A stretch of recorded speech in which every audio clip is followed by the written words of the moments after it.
And good evening, everybody, and welcome to the Walter E. and Marilyn Bartlett Television Center here at CCM on the campus of the University of Cincinnati. Going left to right, Spencer Schultz making his Bearcast Media TV debut tonight. Zach Fries, Sean McMahon to my left. I'm Alex Frank. Tonight, special edition previewing the Crosstown Shootout, one of the hottest commodities in terms of a sporting event every single year here in the Queen City. And gentlemen, we'll start off with this. What does the Crosstown Shootout mean to each of you? Well, I think, growing up as a UC fan, just every year having that, the pride and, rooting for your team. And it's just like a game that just means more to the fan bases, obviously the rivalry in city and the banter on Twitter and the message boards and everything. But I just think, like, you think back, I know Xavier's had our number, but the times when UC was kind of rebuilding and they were still able to beat Xavier when they were clearly the better team, it just kind of goes to show you, like, both teams are a little bit down this year, but, anybody, it could go either way pretty much every year. You never really know with the shootout. It's been a mixed bag, without a doubt. Yeah, I know the rivalry's been it's a big key for our city, and it brings people together. I know, growing up as a UC fan, just like Zach, it's something you look forward to every year. It's that date you have circled, which it's just a big game.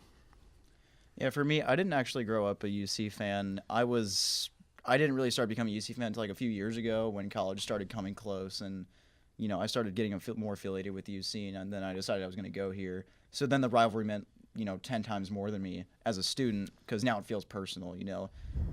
It does bring people together, but it also pushes people apart, and I've had that experience with a friend this past week. So, but this it's great. I think one thing that's great about this rivalry is that it's a city thing. It's not like Ohio State, Michigan, where it's a state thing. It's the city. Like, we are literally 3 miles from their school, from their campus. Mm-hmm. We are within a stone's throw of them. I think that's what's really cool.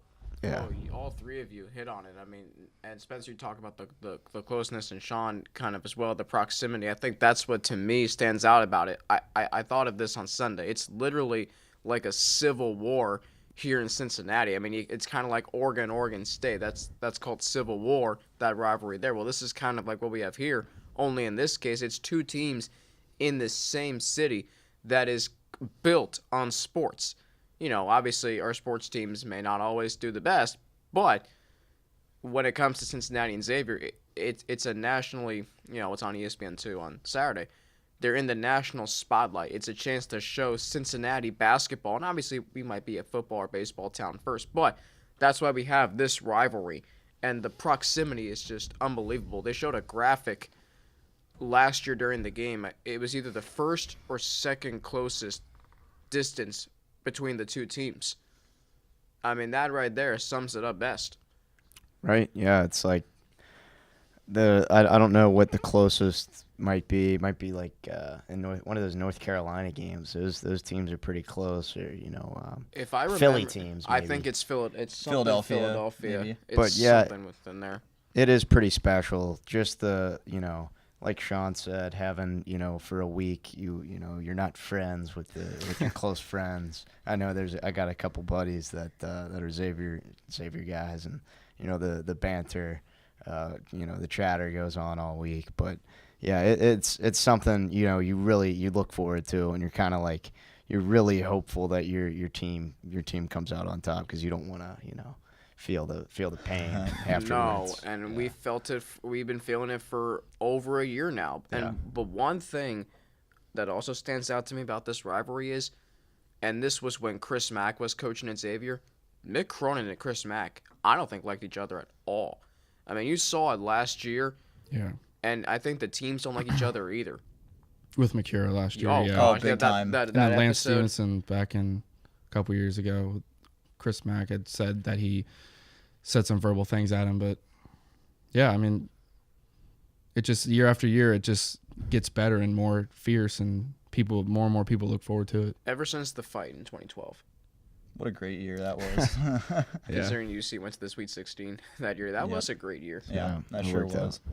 But I don't know, Chris Mack and Mick Cronin. I mean, I thought I remembered one of them saying that they were good friends, Yeah, They they're- said I mean, they you have were the friends. I relationship. don't know.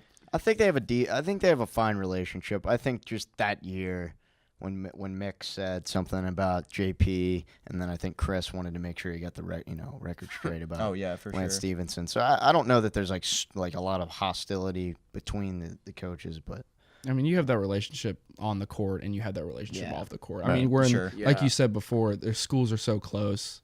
They probably, I mean, they've been friends for a while, and obviously now that Chris Mack's gone, so I guess the relationship's kind of different now. But And both That- of them having gone to high school and college here in Cincinnati. Yeah. And that I think that's what also added to the rivalries, that they both wanted to win so badly for their teams. And I really don't know what their relationship is like. I mean, I'm just basing off of last year. I don't think the teams like each other very much.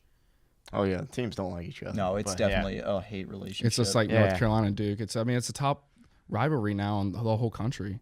A lot of people outside of Ohio are even watching it and paying attention to it. and sometimes when it's a top 25 matchup, that can mean a lot for Yeah. later in the season. Well, I It's mean, always way more fun when it's a top 25 matchup. Oh, that's yeah. why the lead up to last year was incredible, because both teams were so solid, so experienced. Yeah. And then not only that, after the game, like, it was trying to see which team could outcompete the other in the national polls. I mean, both teams were in the top 5 at one point. That's how Yeah. good this Yeah. city was in basketball. Now, we won't talk about how it ended, Yeah, but sadly. yeah. Very not great day in Cincinnati. I was there.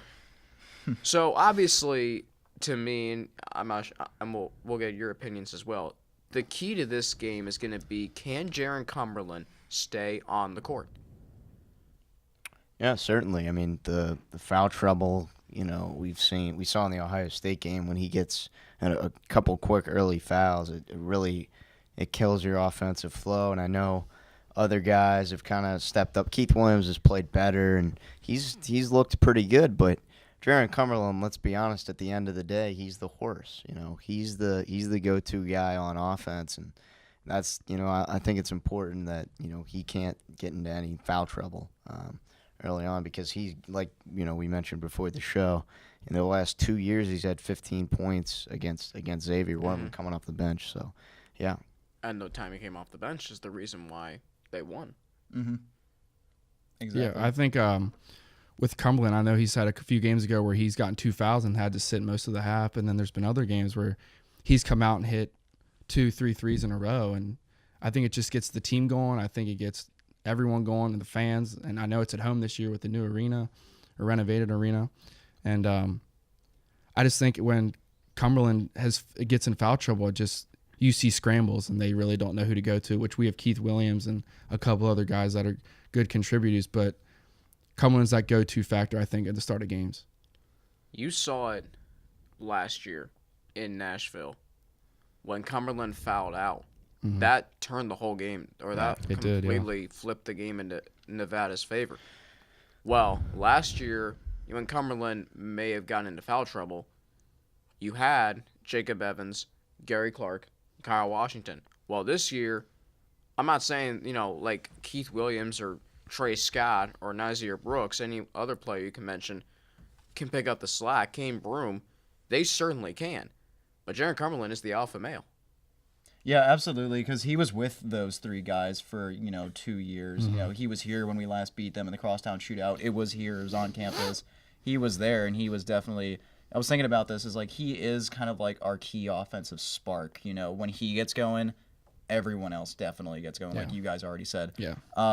There can be other guys. I think there are other guys that you could consider maybe key offensive guys that spark the offense, like maybe Justin Jennifer and I would even say Kane Broom, but. Definitely, when you ask a UC fan who the main offensive guy is, 9 out of 10 times it's going to be Jaron Cumberland. Yeah. So definitely, if he can get going and he can stay out of foul trouble, hopefully the rest of the team will follow suit. And we'll see. And after Trey Scott's performance last night, 22 points, 10 rebounds, I think along with Cumberland, he can be that force in the middle that causes the other opposing offense to have some problems. And we've got a pretty solid built defense too. Yeah. Very, very solid built defense. We did struggle against UNLV when we were out there just a few nights ago, but I think that was mostly offensive struggles more so than defense. Especially in the early going and in the second half when UNLV kind of made that little run UNLV was Yeah. coming up towards us, yeah. towards the end. Well, I mean, Mick Cronin said it after the Arkansas Pine Bluff game. Teams don't go away at home. But Yeah. let's not forget, and I've said this many times before, the Bearcats don't even play Nevada if it's not for Jaron Cumberland's 27 points against Georgia State. Yeah, it's true, and I think the thing we talk about is scoring. He had 27 in the tournament game. He's been UC's leading scorer so far this year. But Mick alluded to it, I think, preseason, that he's far and away our best passer too. It's just him, getting other guys involved, and it's important. When he's able to, when he's aggressive, it's not just him, hitting shots. It's him getting in the lane, making tough contested layups, or him getting inside and kicking it out, or finding a big man. He's a really good passer too. Well, when Cumberland had 27 against Western Michigan, he also had 6 assists. Nyzier Brooks had 15. Kane Broom had 14 in that same game. So that's a great point you bring up there, Zach. As great of a scorer that Cumberland is, and he's always been that way. I mean, playing at Wilmington, he was the same way.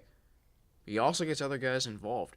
And that's the sign of a great team, when your best player gets everybody involved. I want to add, I know against Ohio State he had a big second half that he ended up with more than 20 points, but I know this year he's had a couple games where he's had at least 20 points, and UC's won, which I know their competition's not the best, but it's still, when he's scoring 20-plus points a game, UC is always ahead, and they're winning ball games. Yeah, I agree with that too. When Cumberland came back into the game against Ohio State, and then he started doing well, so did the rest of the team, and we almost made a comeback. We still struggled, but we still lost. But definitely Jaron Cumberland was the key to that offensive spark for sure. I mean, we came within 10 points of him at a couple of points. Jaron Cumberland also had 25 against Ole Miss. And, that game is kind of, the Bearcats and Rebels were in a battle right around the end of the first half, maybe midway through the second half. But, Cumberland just getting to the free throw line, that's the reason why they ultimately won the game. Now, he has had some downers this year. The UNLV game, my gosh, 3 points. Yeah. And how many assists? 2. How many fouls did he have there? He fouled out. Oh, he fouled out. He did With foul, yeah. 19 That's the seconds problem. left, so it wasn't like he fouled okay. out Oh, okay. in 4 Well, that's- minutes. Yeah. Yeah. But that's another thing, too, and we'll go here. If the Bearcats won that game on the road against a solid running Rebels team with Cumberland fouling out, that shows you that they have a really good team this year. Yeah. Because someone different, you feel like, is stealing the headlines every night. Yeah, I think definitely. I think it's important when you've got Cumberland only scoring 3. Kane Broom started a little bit slow, but he's picked it up. I think he's adjusted well from the rough start, and I think he's embraced the role coming off the bench. And I think Keith Williams has been a pleasant surprise. Oh, yeah, I how would agree. athletic he is, Yeah. how he, not just scoring. I think rebounding has been key. He's been hitting the offensive glass, and He's been getting steals and defensive Lot as of- well. Yeah. yeah, he's just really athletic. He's been, I think, a pleasant surprise, and the reason why, if Cumberland struggles, maybe a guy like Keith Williams can pick up the slack. Yeah, I think UC always has that kind of sixth man. I know early in the season where Mick kind of changed the starting lineup between Broom and Williams and Justin Jennifer, but I think now we kind of have that starting 5 that's our go-to, and we have the players that come off the bench. And Logan Johnson's done good contributing on the defensive end a couple You games. gotta love Logan Johnson. Yeah, He's only a freshman too. Yeah, he's come off the bench for us, and he's been pretty good. Keith Williams, 10.6 points a game and 4.1 rebounds a game, also averaging 6 assists per game. And Mick Cronin said after the UNLV game, he bailed us out. Mm-hmm. Absolutely. Some critical rebounds and shots when it mattered most. Kane Broom, you mentioned him, Spencer. Yeah. Against Ohio State, he flat out was not that good. 1 of 10. Since then, coming off the bench, and this was something that a friend of ours, and Sean, I'm not sure if you know him, John Richardson, a fellow journalism major, he wrote a story about him for a class on Kane Broom and how he's not in the doghouse so much anymore with Mick Cronin. It's because he's been playing within the offense, and he's taking good quality shots. He's not trying to, force Yeah. anything, and you're seeing it. I think with the start of the season with Broom struggling, I mean, last year when we had Evans and Clark, he wasn't asked to do what he was asked to do this year, or what he's asked to do this year. So I think just like adjusting to that, being more of a scorer, penetrator inside and kicking the ball out, he's done a lot more, and I think he's gotten more comfortable as the games have gone on. And the thing that I like about Mick Cronin is that he's not afraid to put his best guys on the bench. When they play bad, or when they play, he's not afraid to do that. When he sees other guys that are able to step up, or some guys just playing bad, he doesn't like them during practice. He's like, okay, he didn't practice very well. I don't like his attitude, whatever. Bench. I like that he's not afraid to do that. Yeah, he said that when Keith Williams had his first start, he said the past 3 days before in practice before that game is the reason why he started. Exactly. Yeah. He did say that. Yeah. Kane Broom, obviously 5 points against Ohio State, not that great. Didn't score at all, against NC Central. Then he puts up 17 and 14. And in 4 of his last 6 games, guys, double-digit points. Yeah. UC's had a lot of contributors. That's more. I know Cumberland's had games where he's in the 20s, but I know last night against NKU, it's 4 people in double figures, and then a couple games ago, 5, 6 people in double figures. So I think we're getting that balance in scoring as the season has gone on. I definitely do feel like, do you guys ever feel like that sense of chemistry with this team? Like, ever since the Ohio State game, I definitely feel like they've come more together. And Yeah. I just feel something about this team. I don't know. That might just be me, but No, I definitely feel more confident about them after that Ohio State loss. No, Sean, you're totally right. My thing with the Ohio State game was there was so much surrounding that game. This first regular season game at Fifth Third Arena. You're playing a big-time opponent. It's a whiteout in the stands. It's a sold-out crowd. Yeah. What do you expect this team to, they're going to come out nervous. Obviously, it's their first regular season game without Jacob Evans, Gary Clark, and Kyle Washington. If those 3 guys were Key on that leaders. team, I guarantee you they win that game by 20. Yeah. Key leaders. Both teams. Oh, gosh, yes. I mean, I know it's the first game in the renovated arena, but both teams kind of came in as a question mark, really. I know Ohio State last year and a couple years ago, they lost a lot. And, I mean, they switched coaches a few years ago, and I know now that with the change with Evans and Clark, it was just no one really knew, except for Cumberland, obviously, except him, but no one really knew, like, who was going to score, and especially for Ohio State. I mean, they had a couple freshmen step up, and, yeah. And now you look at them, they're 16th in the polls, last I checked Yeah, anyway. They they've been dropped playing to good basketball. 19, though, because they Oh, lost did to they? Syracuse. But That's Chris right. Holtman is a really, he's really good Holtman, head yeah. coach. Oh, sure, He's yeah. done a great job with that He program. looks good. It's been a while since Ohio State basketball has been like a real. D'Angelo Russell days. Yeah, Jared absolutely. Sullivan. Really, since Kraft, Aaron, 2012. Kraft. Yeah. That was the year absolutely. you had 4 Ohio teams in the Sweet 16. The 2 schools down here was Cincinnati, and I won't say the other school's name, but OU made the Sweet 16 the year That's and right, almost I took do. down North Carolina. Yeah. They had a half-court shot, like go just right of the basket, and Who was Ohio State that guard on OU that year? I can't remember his name. on North Carolina on OU. OU. I don't know. I know I remember anything. OU having a good player who was. I don't remember anything about OU athletics. I just know their quarterback's name is Rourke, and that's literally it. all I know is UC was down 21 of them in the second quarter, and then decided to come back or not decided. They came back and won. Yeah. They didn't decide. I actually had a feeling they might come back and win that game, sitting up in the press box that game. Yeah. So we've hit on the fact that Cumberland is, I think, the key player to the game, and I think you guys. We all agree with that, I hope. Yeah. Well, I so think another key is Trey Scott. Oh yeah. His for sure. His I would- mid-range yeah. game has been. He's been shooting well from the mid-range, and last night he shot well from the free throw line. I think he just needs to 12 be. or 13. Yeah, I think he needs to be aggressive, and I think him and Cumberland just need to give everything they got, which obviously they're going to give everything they got, but just be aggressive throughout the entire game. Well, and with Trey Scott too. I was just gonna say something here. Also, as a defender. Yeah. Yeah, he's I mean, I still can remember that block he had against Ohio State where he just swatted the ball. Oh, that was great. That was was unbelievable. great. Isaiah Brooks has had some good. Yeah, He's blocks as always well. had good blocks. Yeah, he's like been- Xavier, He's a great rim protector. 2016. He is. excuse me. Nazir Brooks to me is also a key player. I think inside, set the tone for the game. It could be very physical. Last year's game kind of felt like it was just up and down the court. I mean, Xavier ran all over Cincinnati. Now, did UC come back? Yes, it was ultimately too little, too late. Yeah. But I think this year, because we talked about this before we went on the air, Xavier has lost so many big-time players. Trayvon Blewett, JP JP McCura, Karen Cantor. Karen Cantor. Sean And O'Mara Karen on Cantor the was a side. big force last year in the crosstown Yeah, shootout, from what I remember. Yep. So they're going to have to replace a lot of players. And also, let's go to this. The fact that they have a first-year head coach in Travis Steele. Yeah. Now, Yeah. he coached under Chris Mack, but still, first year's head coach. Yeah. It's certainly an adjustment. I think. I think the thing is, I think Steele's probably going to implement a lot of the same things. Yeah. Mac did because he had some success, but going back to Trey Scott, I want just like how he can change the game defensively.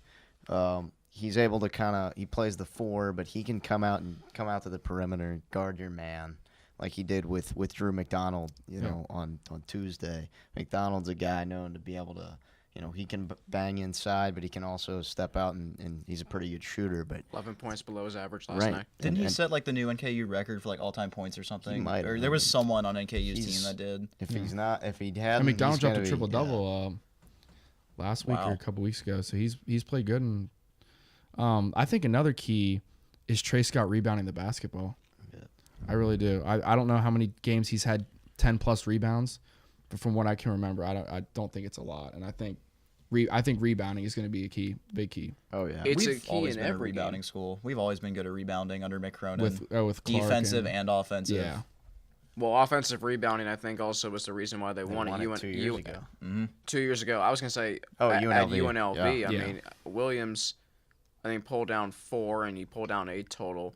I mean, Ilios Oseme had a great game last night Yeah, Absolutely. He was, on the glass. as we said before, just making that presence inside. And I know we were not we, but 8 we were total. like UC was bigger than NKU. I mean, you could see Oh, it, yeah. but Yeah. you still got to be fierce. You got to just take it to the hoop and rebound everything you can. Another thing is, we can talk about who the other key players are. It's going to be interesting to see, how much Mick Cronin will use Logan Johnson, Rashawn Fredericks, who's looked better and better as the season has gone on, even Mamadou Diarra. I mean, he had 9 points against Arkansas Pine Bluff. Now, then again, he got a lot of playing time because the score was so lopsided. But I'm just saying, like, those kinds of games against Arkansas Pine Bluff allows you to see, okay, this is what we have in this guy who doesn't play a lot now, but when we do play him a lot, when, let's say, when Jaron Cumberland's no longer here, or Kane Broom or Justin Jennifer, now you know who we have. And Trey Scott, especially, because Mamadou Diarra is a post player. Yeah. I know with Logan Johnson and Fredericks, I mean, they're new to the system. So, I mean, obviously there's going to be mistakes.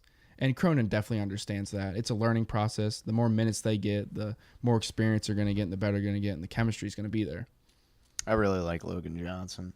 Just how, he's a freshman, but he's bought in already, I think, to playing defense. I think, Coach Cronin said it. He doesn't have to really, get him the I think he came in with a mindset that he's going to have to play really hard defensively, and his effort level's there, and he's a freak athlete. I mean, he's one of the more athletic guys, I think, in the Cronin era. I think he jumped over Trevor Moore, in the Pine Bluff I game. did actually see that. I do remember We that. didn't even mention Trevor Moore. Yeah. Oh, yeah. He's He needs I to believe be. that. he struggled a little bit, By but the way, I think he just confidence. yeah.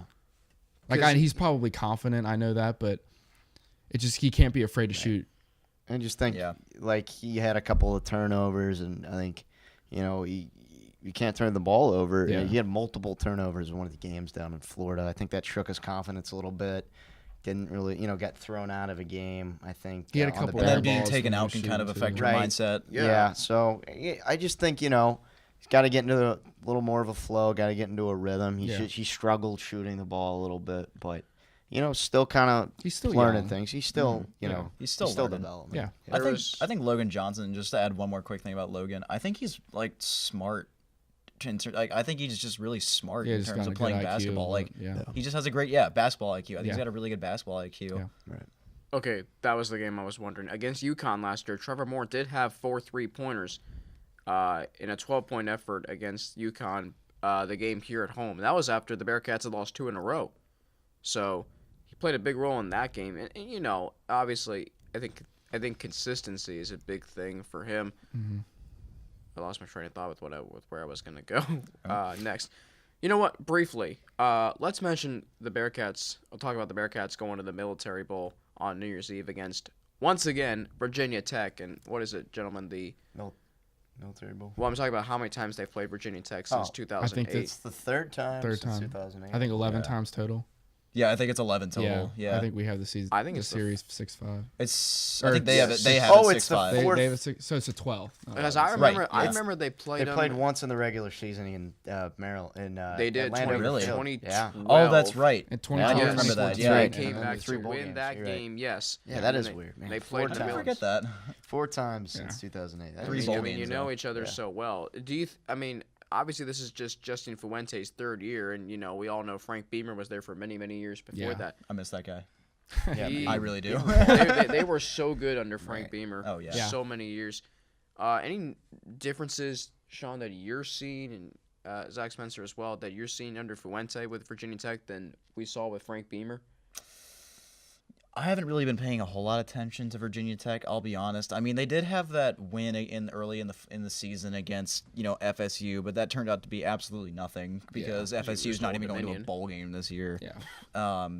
But I don't know. I just think because Justin Fuente, these guys, this program was under, who was it again? The Frank Beamer. Frank Beamer. I forgot his name for a Beamer second. ball. He was, that program was underneath him for so long, and then so for this guy to step in, try to motivate the players. Switching coaches is obviously something that's really hard to do because then when you get yourself so involved with the coach, your mindset, you're like, I'm behind this guy, and then you switch to It just someone changes new. the program. It's like it's a total momentum swing. So I think they can go places with Justin Fuente, but I think it's going to be a long time, at least a couple of years before Virginia Tech is another powerhouse program in the ACC.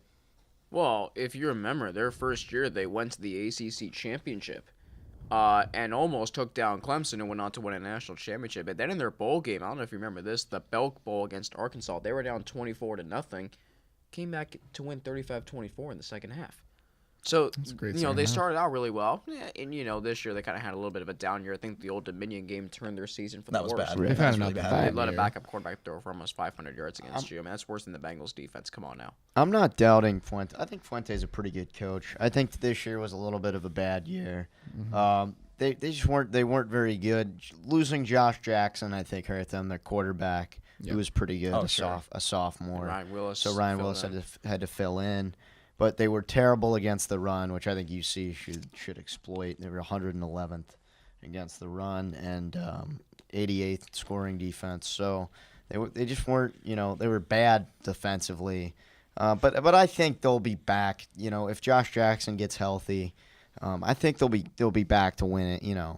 A team that can win 9-10 games next year maybe wouldn't surprise me at all. I just think this year their defense is just not there. Right. They've been giving No. up yards, tons of points.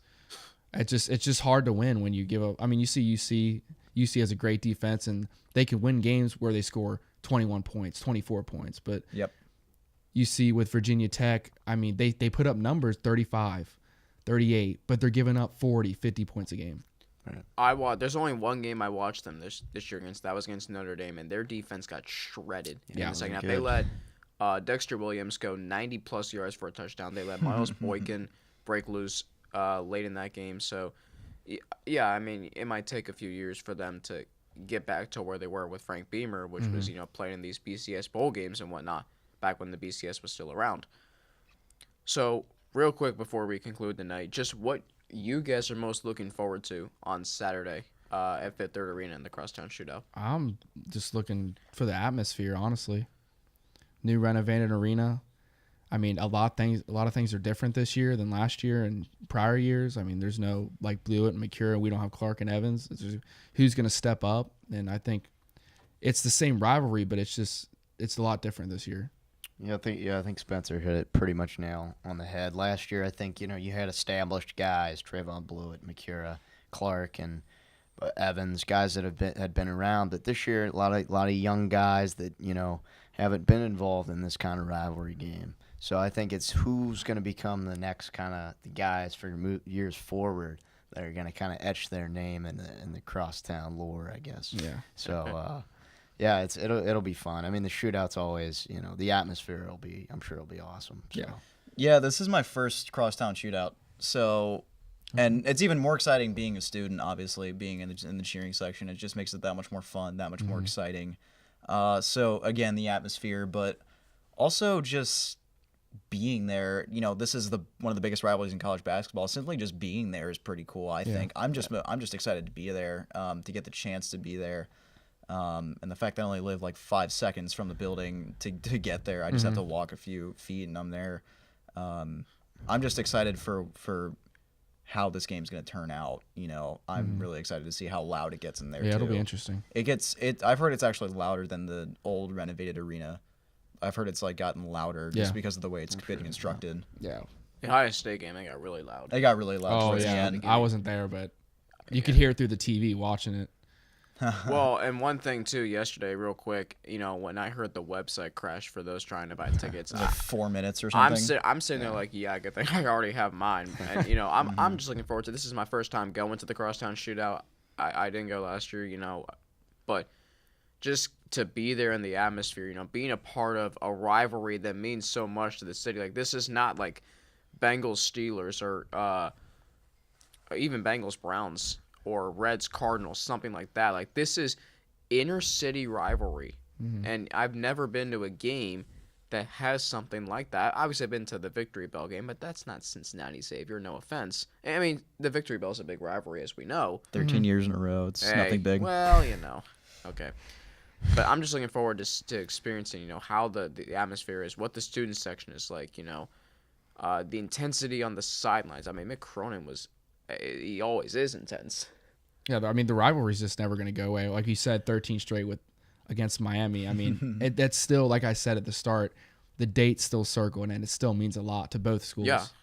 That's another thing too. Like as soon as the schedule comes out, it's like, well, where's the Crosstown Shootout? Like that's exactly. the first thing you're looking for. Like forget about Wichita State, forget about SMU. No, people. You're looking to see when the Crosstown Shootout is. Now, who was it that mentioned? Was it you, Spencer, or Zach, that mentioned obviously having a lot of new faces on both teams? Yeah. It's not really the first time that I remember. I mean, 2012. I mean, Xavier had. I'm trying to figure out his first name. O'Mara. Sean O'Mara. Sean O'Mara, yes. Thank you. Yeah, when obviously the brawl that happened, and UC had guys like Sean Kilpatrick and Yancey Gates. Yeah.